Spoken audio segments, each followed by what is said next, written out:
Hello and welcome to I Am Here. I'm your coach Felicia Coro, and today I've made a presentation about recognizing a true apology. I've made a few podcasts about the issue of forgiveness, and I was asked a couple of questions in regards to how does a true apology sound and feel like. A lot of us don't know when we're actually not receiving an apology at all from someone who has hurt us. So, this presentation is to give a rough guide and hopefully a detailed guide to what a true apology should sound and then feel like. So, prayerfully, this will help and provide some insight.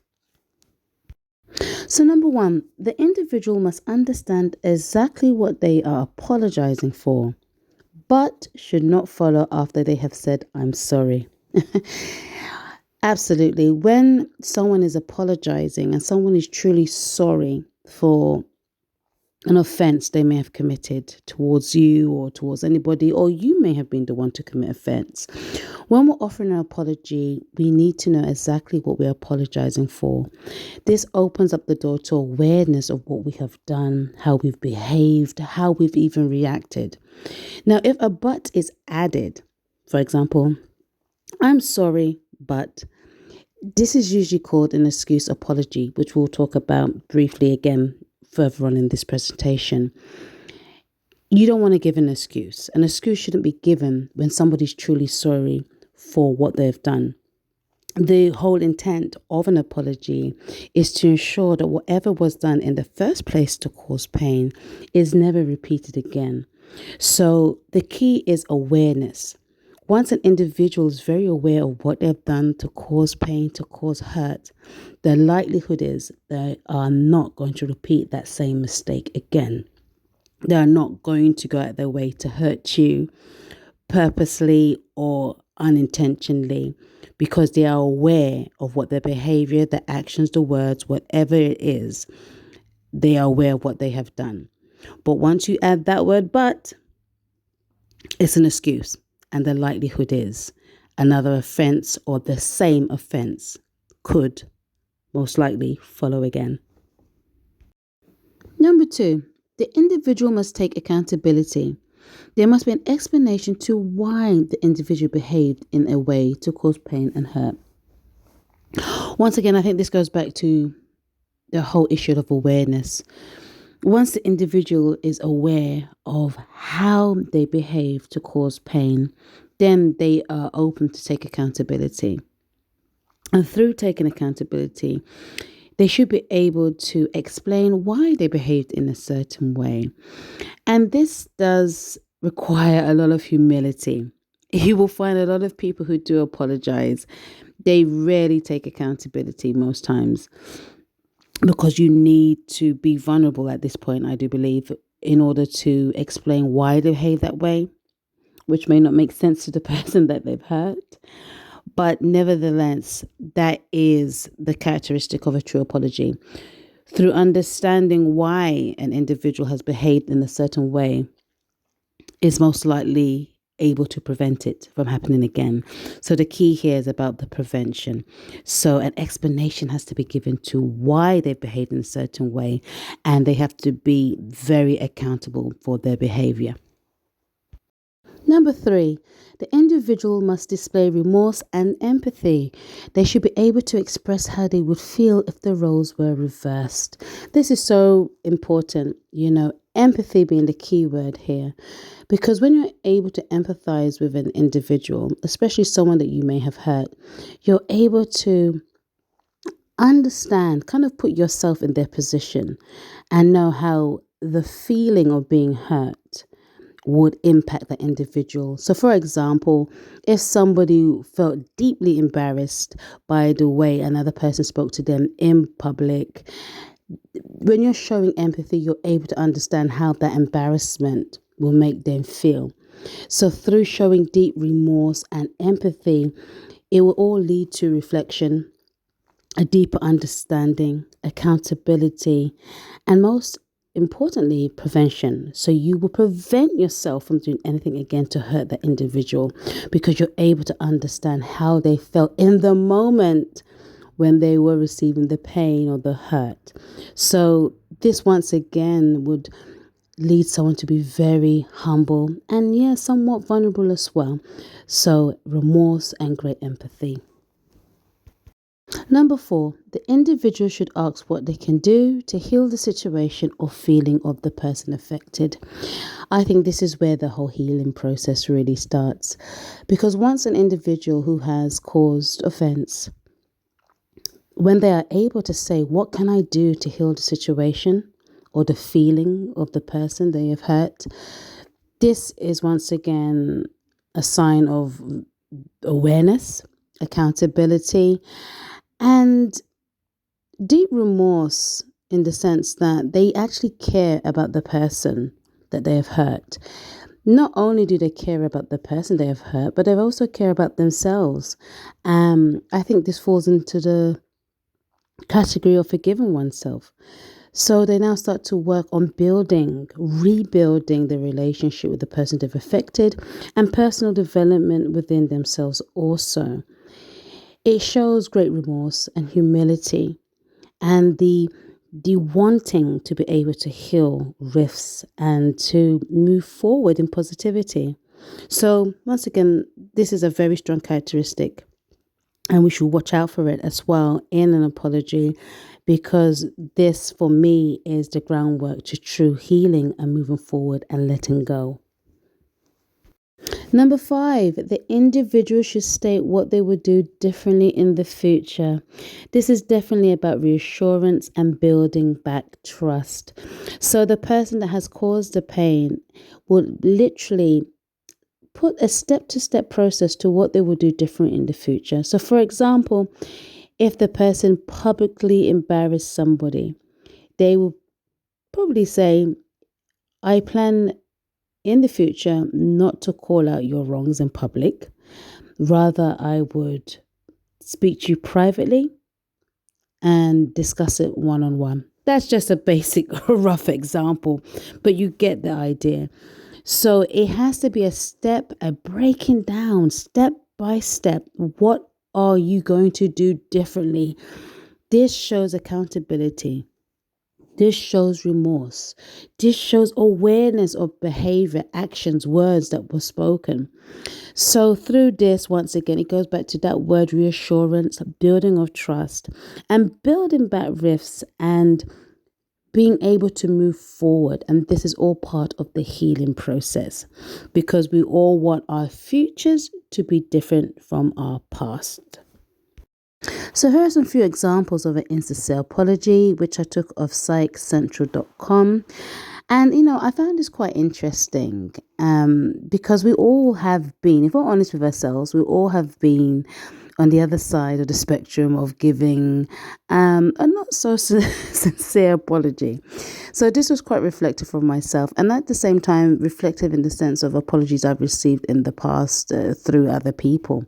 So before we go into it, I'm going to read Psalms 34:13, which says, "Keep thy tongue from evil and thy lips from speaking guile." Now, an insincere apology is pure guile. So we want to prevent ourselves from doing this and also recognize it when we're also receiving it. So number 1, the example, I'm sorry that you. Now, this is called a blame shifting apology, because it's literally shifting the blame to the other person.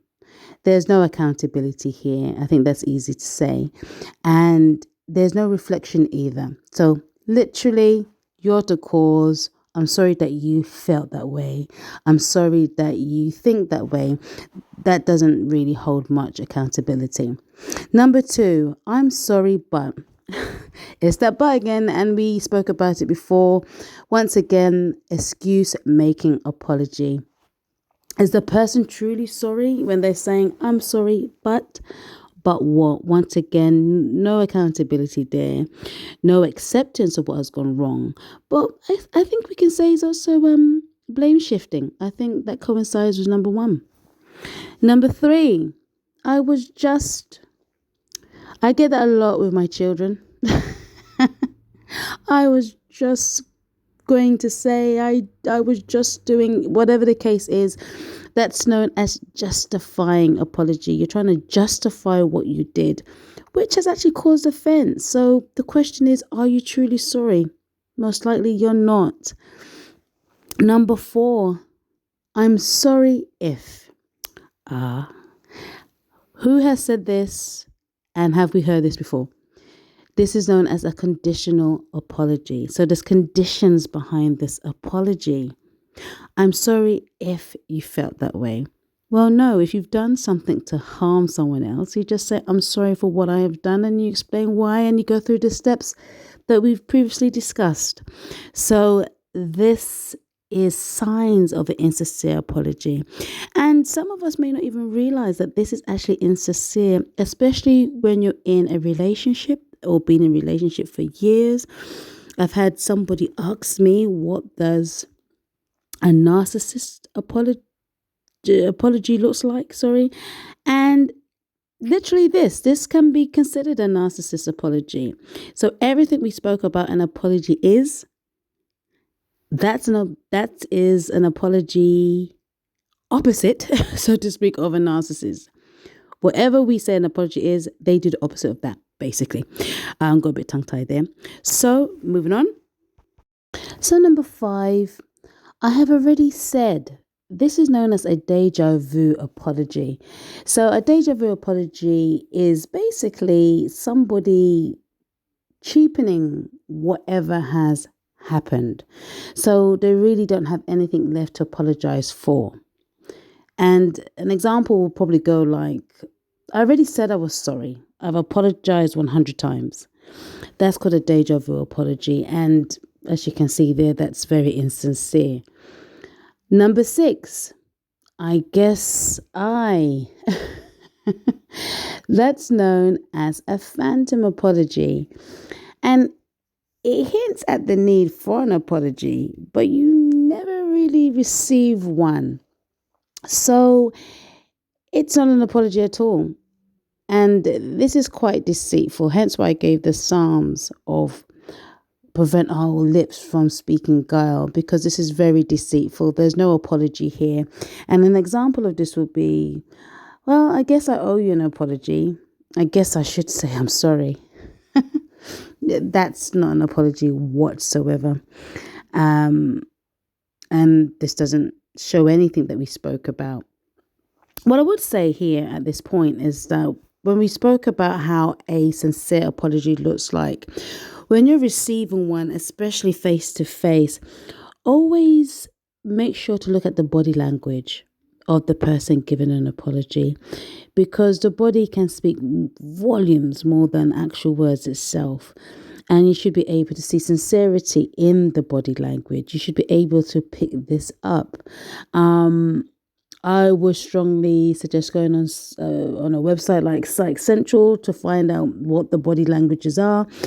Because we want to make sure that we are receiving, true apologies from people who truly are sorry for the mistakes, and also to ensure that we give apologies when we go wrong. So that's one of the things I wanted to mention. Look out for body language as well.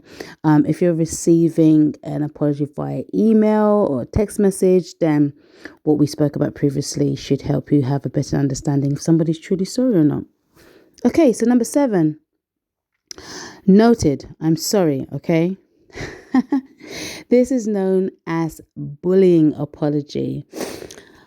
I received this the other day, and I think when we're talking about bullying apology, especially with this example, I would say there's a lot of bruised ego, if not pride here. You can just tell by the tone that there is a grudge there, and the person is not really sorry, and may even feel threatened by whatever the situation is. So an example would be, okay, enough already of this conversation. I'm sorry for crying out loud. Can we leave it there? Noted. That's not an apology. If anything, that can lead to more arguments and more disagreements. So If you do receive that, just know that that's not an apology at all. It's not even close to one. Number 8, I will apologize if. Conditional apology. It seems like a bit of bargaining there. So, once again, this is not an apology. This is what one can call pay to play apology. So, they would only apologize if they get something in return. So, in a way, you have to pay to get an apology, whatever that payment requirement is, only they know. So, an example of this is I would only apologize if you apologize. That's not a sign of a true apology. So, we can see here that there is no humility in any of the examples of an insincere apology. I think that is clear. And we have to ensure that if we receive an apology like this, we are able to identify that this is not going to bring about healing or moving forward. And, sometimes we may not even receive an apology from those that have offended us. What next? So this is where we have to realize the process of letting go and still moving towards the goal of healing, because not everybody has it in them to apologize.